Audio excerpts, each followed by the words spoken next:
Before you even watch this video, you need to subscribe, or Taylor Swift is gonna write a really mean song about what a mean guy you are. Isn't that right, Jay? Ari, dude, if you rip on me a few more times, I'll unsub, I swear to God. I don't care how much I love why you wouldn't survive. Do you believe in witchcraft? No. No? No, sir. Are you a religious man? Yep. All right. Burkittsville is a historic district in Maryland, small and quiet with a population of just 151 people. As peaceful and charming as it appears to be on the surface, beneath that picture-perfect exterior lies secrets buried alongside its former name, Blair. Over the course of the next 3 weeks, the case files will be doing a deep dive into all things related to the 3 students who went missing in 1994 while shooting a documentary that covers the Blair Witch: Heather Donahue, Joshua Leonard, and Michael Williams. In addition to investigating their disappearance, we will also be doing a deep dive into the past, piecing together centuries of circumstances tied to the Blair Witch. Join us, and maybe YouTube can help solve a mystery. The Black Hills search of 3 missing filmmakers has been called off.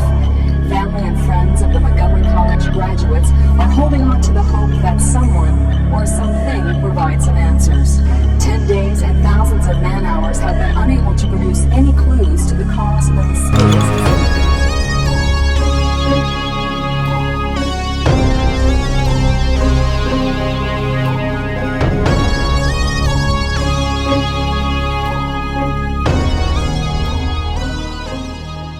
Heather Donahue was a film student at Montgomery University. Her film professor, Michael Dakota, describes her as one of his favorite students, citing her ambition, her passion, and her deep love for the art of film. She was looking to develop and find her voice.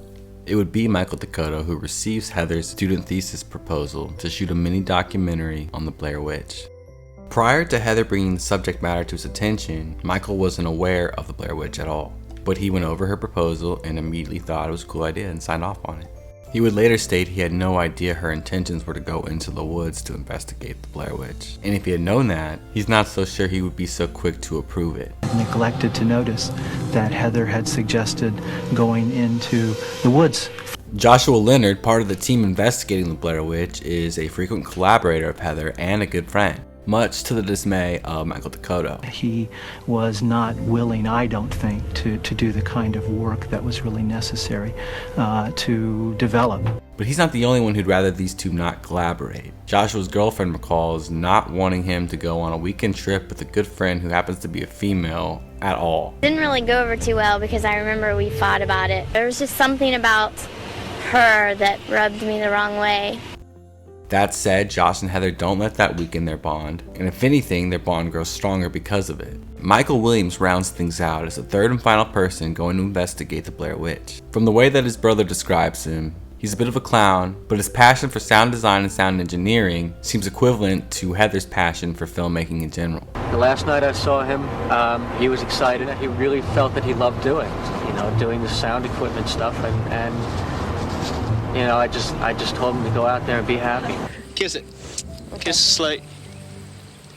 It's first slate. First slate, marked by my lipstick. Mikey, first slate. Kiss it. Good luck. Oh, he licked it. God bless him. That's supposed to eat it. We need that for the rest of the shoot. Heather welcomes us to Burkittsville, formerly known as Blair. No more than 20 families laid their roots here over 200 years ago. And the cemetery they're at right now, there's an unusual amount of children buried here, which makes sense if you're aware of the history that plagues this town.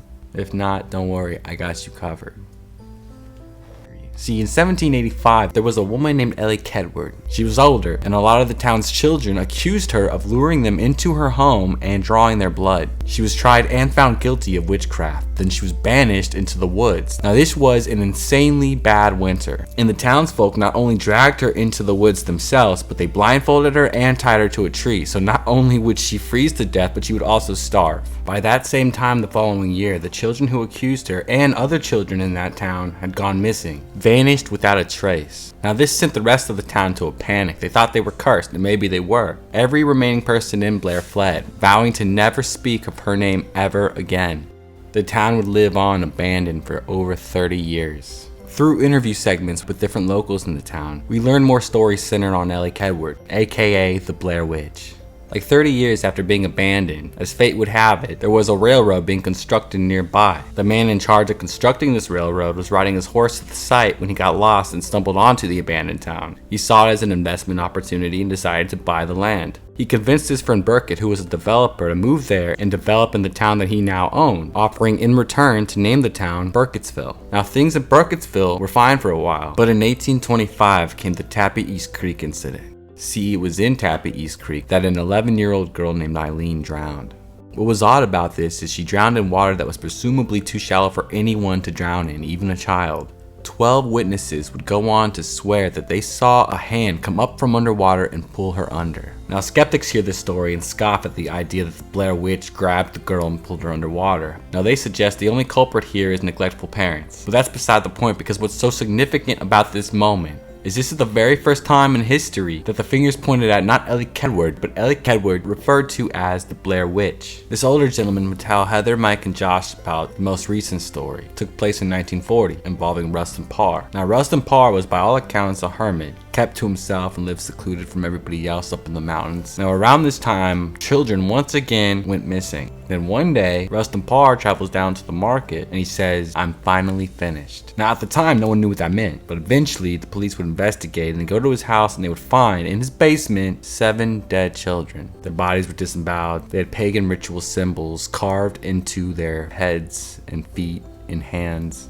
Really shook up the whole town. Thing is, Rustin Parr would admit to doing all of this. However, he would say the reason why he did it was because the old woman, who was a ghost, demanded he do so. And she got inside his head. She would talk to him telepathically, pushed him right off the edge into insanity's oblivion. Those 7 children died. One child, Kyle Brody, escaped, and his testimony at the trials would secure the death penalty for Rustin Parr. As he would go into great detail as to what happened, Rustin Parr would take 2 kids at a time into the basement. He'd make one face the wall while he brutally murdered the other, forcing the child facing the wall to only hear what is going on, knowing that they're next.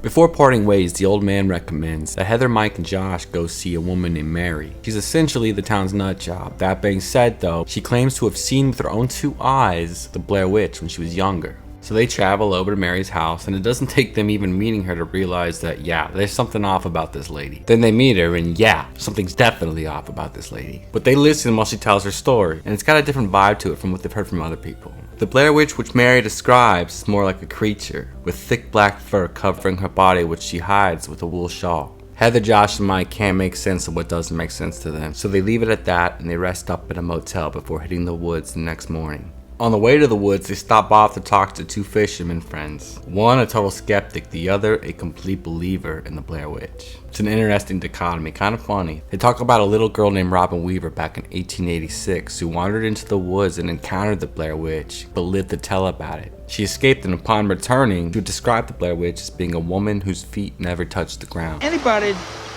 worth their salt around here knows that this area has been haunted by that old woman for years. That's bullshit. More on her shortly. Heather, Mike, and Josh drive a little ways ahead, and then they park their car, ready to begin their trek into the woods. They're of course prepared, and they have a shooting schedule. That day they're set to shoot at a location called Coffin Rock, and getting there proves to be a journey that goes off without a hitch. Yeah. Good jump. Thank you, thank you. Now let's go back to 1886 for the story surrounding what happened at Coffin Rock. Robin Weaver wanders into the woods where she meets the Blair Witch. The Blair Witch, floating above the little girl, took her by the hand and led her to a house buried deep in the woods. She took her down to the basement and told her to wait there and that she'd be back soon. Robin did what she was told and she waited for hours. But the darker it got, the more scared she became. Finally, she escaped the house by crawling through a window and she made it back to town. But as she made it back to town, the townsfolk had already congregated and sent a search party looking for her in the woods. While she returned, the search party didn't. Finally, they gathered more people and formed a second search party to find the first search party. So they go into the woods looking for the first search party, and what they find is shocking, and the reason why it's called Coffin Rock. All 5 men had been massacred and laid out over a flat rock. Though prior to the Rustin Parr situation, they too were disembodied, with pagan symbolism etched into the skin on their head, hands, and feet. I hope you enjoyed tonight's video enough to want to tune in next Sunday night, where we're going to cover the rest of Heather, Josh, and Mike's time in the woods, and the progressive hell that they endure, alongside a conclusion that leaves more questions than answers. Much love. Take care.